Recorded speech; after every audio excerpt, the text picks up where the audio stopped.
ఉన్న బంగారాన్ని విడిపించి ఆ రోజు ఆన్లైన్ రేటుకే మేము కొంటాం. Sharma gold company. ప్రతి జీవి పుట్టుక వెనుక ఏదో ఒక పరమార్థం దాగి ఉంది అన్నది ఆయన బలమైన నమ్మకం. పుట్టుకతోనే రెండు చేతులు లేవు. ఒక ప్రమాదం ఆ పరమశివుడి పైన అపారమైన నమ్మకాన్ని పెంచింది.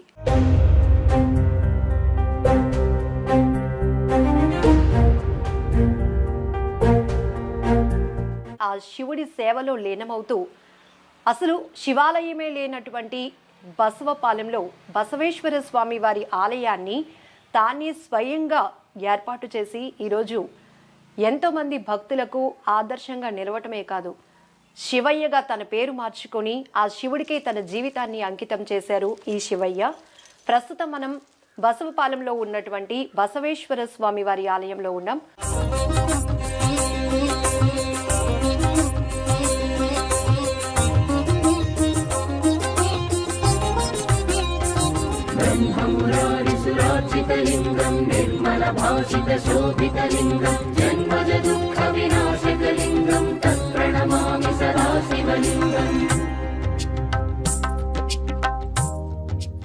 శివయ్య గారు నమస్తే.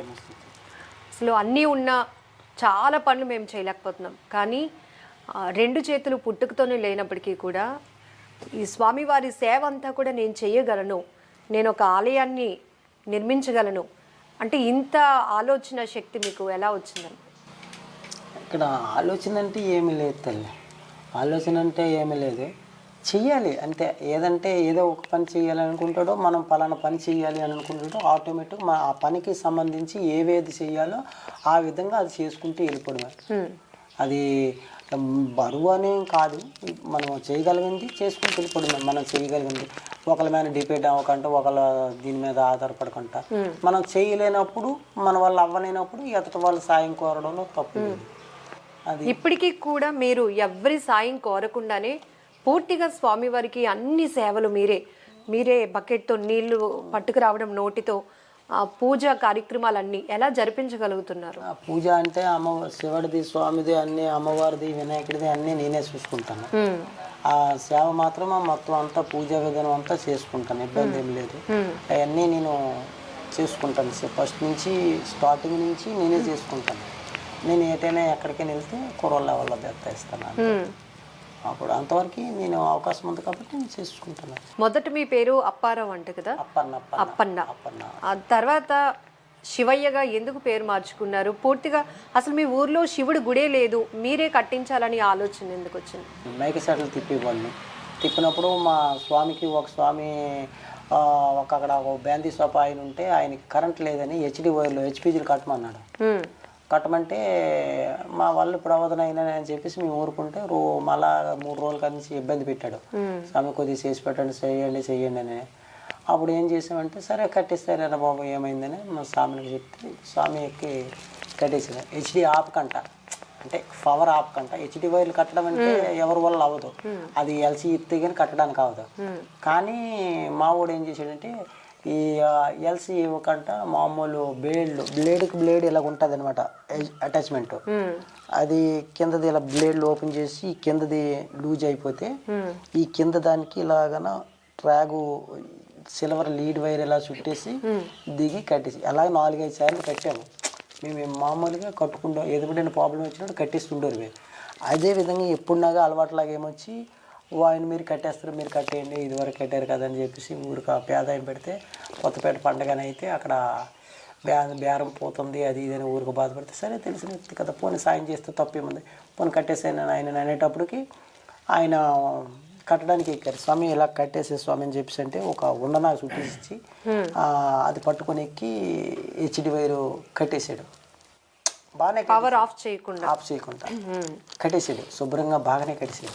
కట్టేసిన తర్వాత అయిపోయింది. దిప్పు అంటేటప్పటికి ఆయన ఏమో దిక్కంట ఆయన సొంత తెలివితేటలు ఉపయోగించాడు. మళ్ళీ కట్టేసిన దాన్ని మళ్ళీ ఇప్పాడు.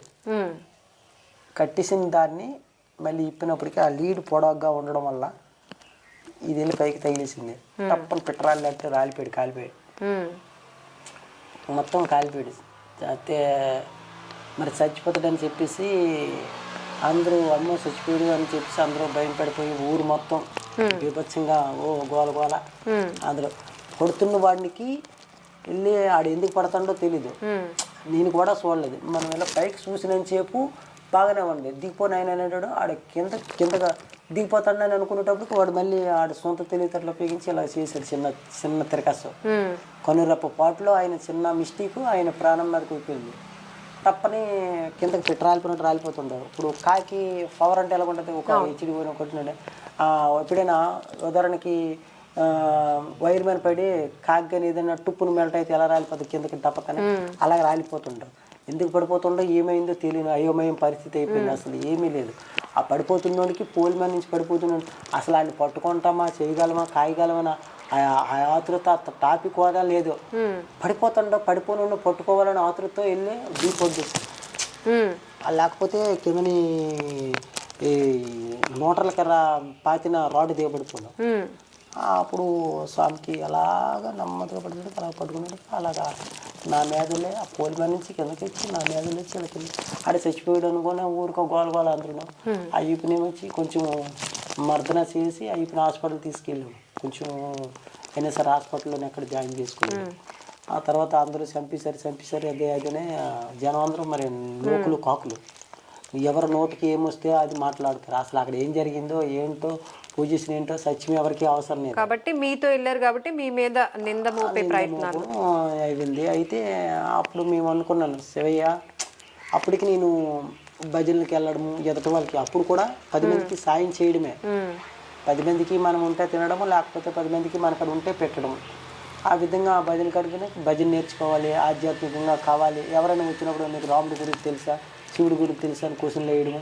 తర్వాత ఏమొచ్చి తెలియదు అంటే నీకేమీ తెలియదు అన్నట్టుగా మనల్ని హేనంగా చూడడము, ఏల కొల్లమాడము. అలాంటి పొజిషన్లో తెలుసుకోవాలని ఆతృత, తెలుసుకోవాలని ఆ విధంగా మా గురుగారిని అన్వేషించి మా గురుగారు ఈ భజన పాటలు అవన్నీ నేర్చుకునేటప్పుడు వీళ్ళు కూడా నేర్చుకోవాలని కుతూహలం. భగవంతుడి గురించి, పురాణాల గురించి అన్నిటిలో తెలిసి అన్ని పురాణాలు అన్నీ చదివినప్పుడు అన్నిటిలో చూసిన ఏది చదివినా ఒకటే నాస్ట్కి. అన్ని చదివినా నాస్ట్కి ఏమొచ్చింది, శంకరుడు పరబ్రహ్మ స్వరూపం, ఇదే మూలాధారం. చదువుకున్నారా మీరు?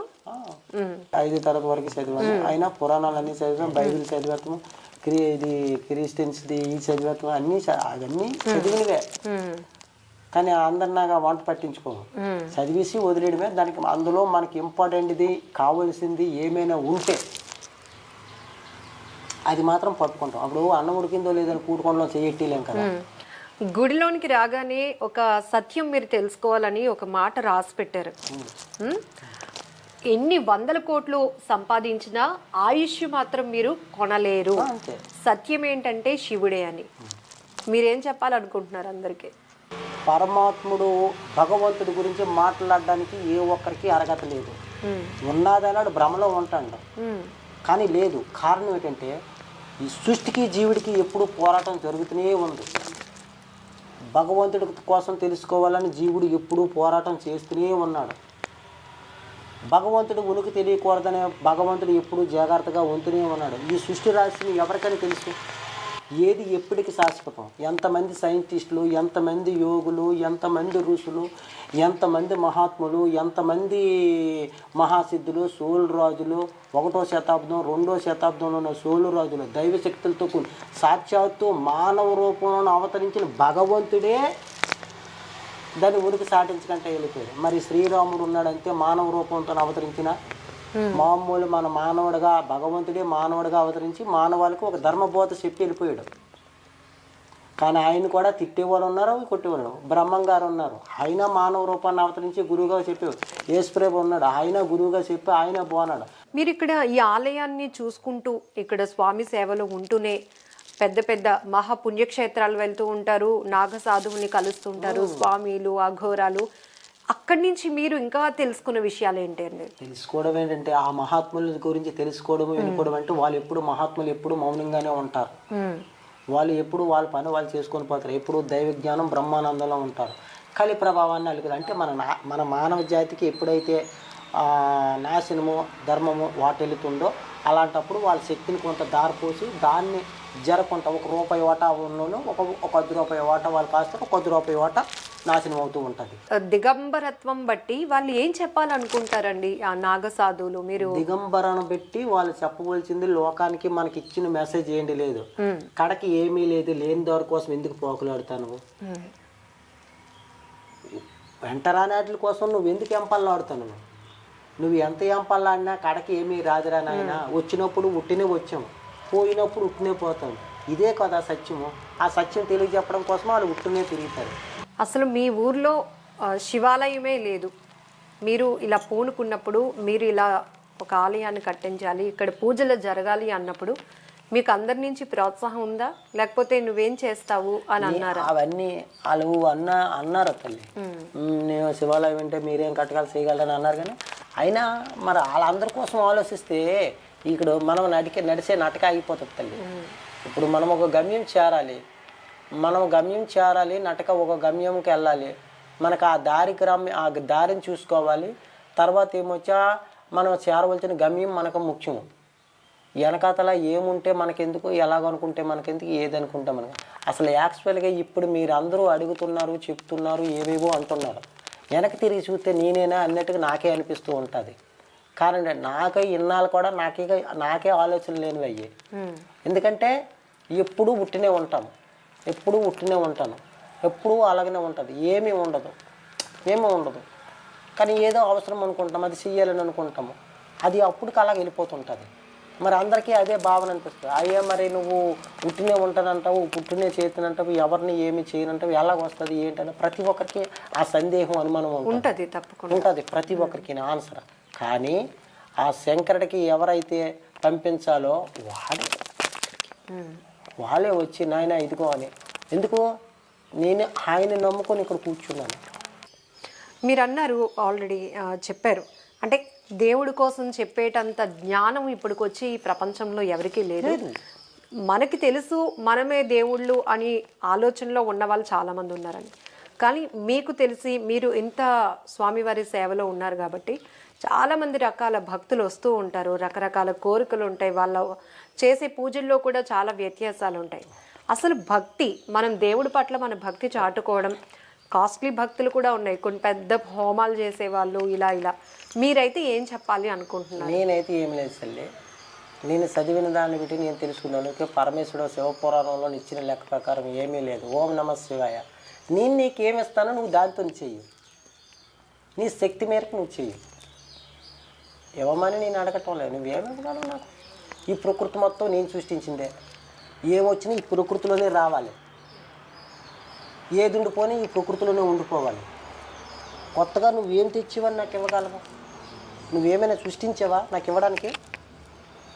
ఏది సృష్టించాలనుకున్నా నా కృపతోనే సృష్టింపబడాలి. ఒకవేళ ఏదైనా సృష్టింపబడాలనుకున్నా అది నా కృప వల్లే అది సృష్టింపబడాలి. నా ఆలోచన ప్రకారంగా అక్కడ అనేది నడుస్తుంది. కానీ నేను అనే భావంలో ఇక్కడ మాయలో పడి ఉన్నది. నేను చేశాను అనే భావంలో అసలు మాయే నేను, ఆ మాయకు మూలాధారమై నేనున్నాను. శివరాత్రి ఉత్సవాలు ఎలా జరగబోతున్నాయి ఇక్కడ? ఇప్పుడు నాకే యథావిధిగా 3 అభిషేకాలు పెడతాను తల్లి. మహారుద్రాభిషేకాలు 3 అభిషేకాలు పెడతాను. మొత్తం అన్ని రకాల ఐటమ్స్తోనే అన్నీ, ఇప్పుడు ఏ ద్రవ్యాలు తెచ్చినవి అన్నీ తెచ్చుకొని, పుష్పాలు అన్నీ 108 పుష్పాలు, తర్వాత ఏమొచ్చి తైలాభిషేకాము, తర్వాత ఏమొచ్చి అన్నమాభిషేకం, అన్నము, పసుపు కుంకాలు, తర్వాత ఇంకా అన్ని పదార్థాలు ఒకటి కాదు, దగ్గర ఒక 108 ఎన్నో రకాలు సమకూర్చుకొని ఈ ఎన్నట్లతో పళ్ళు హెరిటేజ్ పళ్ళు ఉంటాయి కదా తల్లి, మామూలు ఆ పళ్ళు, మామూలు వెండి ద్రాక్ష, అన్నీ రకరకాలు. అంటే అందరికంటే భిన్నంగా చేసుకుంటాను. అంటే నాకు చెప్పాను కదా, నాకు ఏం దొరుకుతుంది దాంతోనే, ఏది అయినా సరే ఈ ప్రకృతిలోనే వచ్చిందే, ఇవన్నీ కూడా తెచ్చుకొని చేసుకుంటాను. మిగతా ఒక మగుడు పువ్వు మాత్రం మగుడు పువ్వు మాత్రం పెట్టను, ఎందుకంటే అది నిర్విఘ్నం. మిగతావి ఏమైనా కొన్ని తెచ్చుకుంటాం, అన్నీ చేసుకుని, అది కూడా మన శక్తి మేరకే, ఉన్నంతలో మాత్రమే చేసుకుంటాము. ఇక్కడ ఎటువంటి సదుపాయాలు లేకుండా శివయ్య అనే ఒక వ్యక్తి చేతులు ఏమీ లేవు, చేతులు ఏమీ లేవు అతనికి. స్వయం కృషితోటి ఒక శివలింగాన్ని తీసుకొని వచ్చి ఈ ఊర్లో నుంచి ఒక మట్టి నేల మీద మాత్రం స్థాపించారు ఫస్ట్ ఆఫ్ ఆల్. ఆ తర్వాత ఏమొచ్చి ఒకటి ఒకటి తన స్వయం కృషితోటి అంచెలుగా ఎదిగారు. తన కృప ఆ శివయ్య దయ వల్ల అతను ప్రతిదీ కూడా ప్రతి ఎవరు వచ్చినా భక్తులు వచ్చినా వాళ్ళ కోరికలు తీర్చడం వల్ల శివయ్య ప్రతి ఒక్కరు ఎవరు ఇవ్వాల్సిన కానుకలు ఇచ్చి వాళ్ళు ఏమొచ్చి ఒకటి ఒకటి అభివృద్ధి చెంది ఈ కోవిలిని కొంచెం ప్రోత్సహించి అలాగా ముందుకు తీసుకొచ్చారమ్మా. కానీ ఇక్కడ ఈ నలుమూల గ్రామాల్లో మాత్రం ఎటువంటి సదుపాయం ఉండేది కాదు. ఈ శివాలయం వచ్చిన తర్వాత దివిసి రావడం మొత్తం ఇదంతా ఏర్పాటు జరిగింది ఇక్కడ. అందువల్ల ఏంటంటే ప్రతి భక్తులు కూడా ఇక్కడ శివాలయం ఏర్పడిన తర్వాత రద్దీగా ఉంటుంది. చాలా ఎక్కువ జనాలు రావడం వెళ్ళడం, తన అనుకున్న కోరికలు శివయ్య తీర్చడం వల్ల ఇక్కడ చాలా ప్రాణప్రతిష్ఠ అయిన దేవుడి కాబట్టి ఆ శివయ్య అందరినీ చల్లగా రక్షిస్తున్నాడు కాబట్టి ఆ నమ్మకంతో భక్తులు రావడం వెళ్ళడం జరుగుతుంది. మీరన్నట్టు ఈ శివయ్య స్వయం కృషి వల్లే ఈ శివుడికి ఈరోజు మీ ఊర్లో పూజలు అందుతున్నాయి. మీరన్నట్టు అన్నీ ఉన్నా మనం కొన్ని చేయలేకపోతున్నాం. కానీ 2 చేతులు లేని ఒక వ్యక్తి ఒక ఆలయాన్ని ఈ స్థాయికి తీసుకురావటం, కానీ ప్రతిరోజు ఆయనే పువ్వులు కోయటం, ఆయనే నీళ్లు తేవటం, 2 చేతులు లేని వ్యక్తి ఇవన్నీ ఎలా చేయగలుగుతున్నాడా అని చాలామంది ఆశ్చర్యపోయే పరిస్థితి. ఎలా చేస్తారు అతను ఉదయాన్నే లేవడం కానీ ఇవన్నీ? ఆయన అయితే ఎర్లీ మార్నింగ్ 4ంటికి లేస్తారు. 4 అంటే ఒక 3 గంటల లోపు లెగిసి మొత్తం నుంచి గుడి ఆలయం శుభ్రం చేసుకొని అతనికి కావలసిన పళ్ళు బలహారాలు తీసుకొచ్చి నైవేద్యం అక్కడ పెట్టి నివేదన చేసి అతనికి ఏం కావాలి మొత్తం అంటే భగవంతుడికి కావలసినవన్నీ అతను ఒక చేతితోటి ఎవ్వరి సాయం లేకుండా అతను ఒక్క చేతితోటి ఒంటి చేతితోటి ఒక యుక్తి శక్తి మహాదేవుడు సహాయంతో అతను చేయడం జరిగిందన్నమాట. ఆయనకి ఒక తండ్రి సహాయం కానీ అన్నదమ్ముల సహాయం కానీ ఎవరైనా ఒక గ్రామ సభ్యుల సహాయం కానీ లేకుండా ప్రతిష్టాపన చేశారమ్మా ఇది మాకు తెలిసినంత వరకు. కానీ ఇప్పుడు మాత్రం శివయ్య అందరినీ అనుగ్రహించి బాగా చూస్తున్నారు కాబట్టి మీ మీడియా ద్వారా అతనికి ఇంకా 10 రెట్లు 100 రెట్లు కన్నా ఇంకా బాగా ప్రోత్సహించి ముందుకు నడిపించాలని మేము కోరుకుంటున్నాం.